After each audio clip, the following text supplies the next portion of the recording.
পশ্চিম চামতা মাধ্যমিক বিদ্যালয়ৰ 58 সংখ্যক ছাত্ৰ একতা সভাৰ মুকলি অধিৱেশন আৰু বঁটা বিতৰণী সভা উদযাপন আজি নলবাৰী জিলাৰ পশ্চিম নলবাৰী শিক্ষাখণ্ডৰ অন্তৰ্গত পশ্চিম চামতা মাধ্যমিক বিদ্যালয়ৰ 58 সংখ্যক ছাত্ৰ একতা সভাৰ মুকলি অধিৱেশন আৰু বঁটা বিতৰণী সভা উদযাপন কৰে 15 ডিচেম্বৰ 2025 তাৰিখৰ পৰা 19 ডিচেম্বৰ 2025 তাৰিখলৈ 5 দিনীয়া বৰ্ণাঢ্য কাৰ্যসূচীৰে আয়োজন কৰা ছাত্ৰ একতা সভাৰ প্ৰথম দিনা ৰাতিপুৱা 8 বজাত পতাকা উত্তোলন কৰে উক্ত বিদ্যালয়ৰ প্ৰধান শিক্ষক ভগৱান বৰ্মনে লগতে ৰাতিপুৱা 9 বজাত শ্ৰেষ্ঠ শিক্ষক ৰাণা পাটোৱাৰে শ্বহীদ তৰ্পণ কৰাৰ উপৰিও জ্যেষ্ঠ শিক্ষক মনোৰঞ্জন শৰ্মাই প্ৰদৰ্শনীৰ দ্বাৰ উন্মোচন কৰে আনহাতে 16 ডিচেম্বৰৰ পৰা 18 ডিচেম্বৰলৈ বিভিন্ন খেল ধেমালিৰ মাজেৰে সংগীত নৃত্য ভেকচন আৰু তৰ্ক প্ৰতিযোগিতাৰ উপৰিও স্বনিৰ্বাচিত কবিতা আবৃত্তি প্ৰতিযোগিতা সম্পন্ন কৰি 19 ডিচেম্বৰ 2025 তাৰিখ শুকুৰবাৰে ৰাতিপুৱা 10 বজাত প্ৰাচীৰ পত্ৰিকা উন্মোচন কৰে প্ৰাক্তন ভলীবল খেলুৱৈ দিলীপ শৰ্মাই আৰু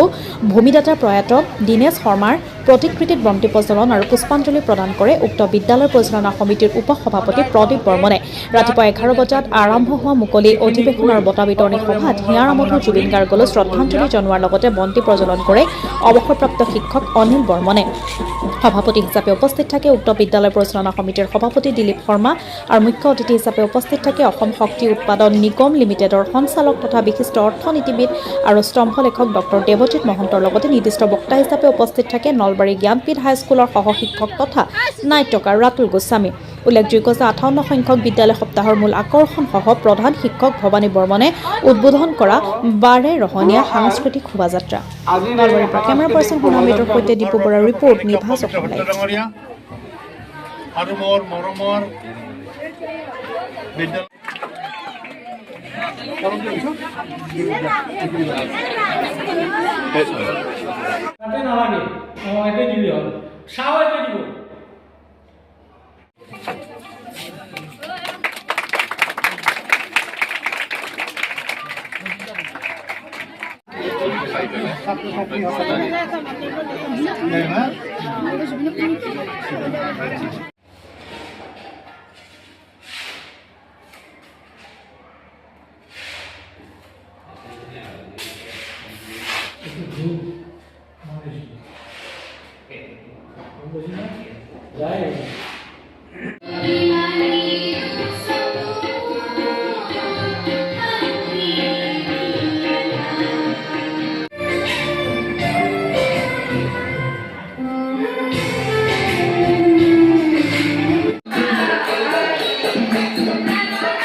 সাংঘাতিক ধৰণৰ পৰিৱেশ সৃষ্টি হৈছে আমি সঁচাকৈ আমাৰ মাজত উপস্থিত হৈছে এইখন বিদ্যালয়ৰ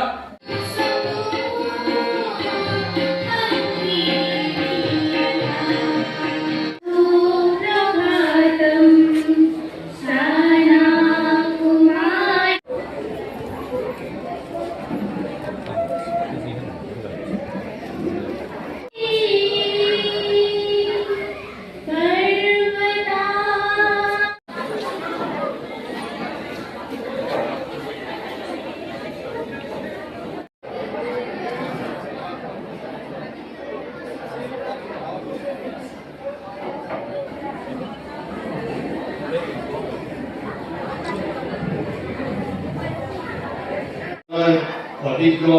শিক্ষক শিক্ষয়িত্ৰীসকল অন্যান্য ছাত্ৰ ছাত্ৰীসকল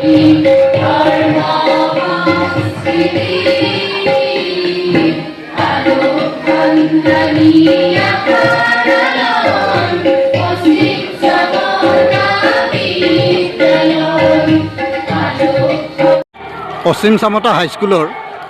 আজি মুকলি অধিৱেশন ও বঁটা বিতৰণী সভা ইয়াত আপোনাক নিৰ্দিষ্ট বক্তা হিচাপে আমন্ত্ৰণ জনাইছিল নিৰ্দিষ্ট বক্তা হিচাপে উপস্থিত থাকি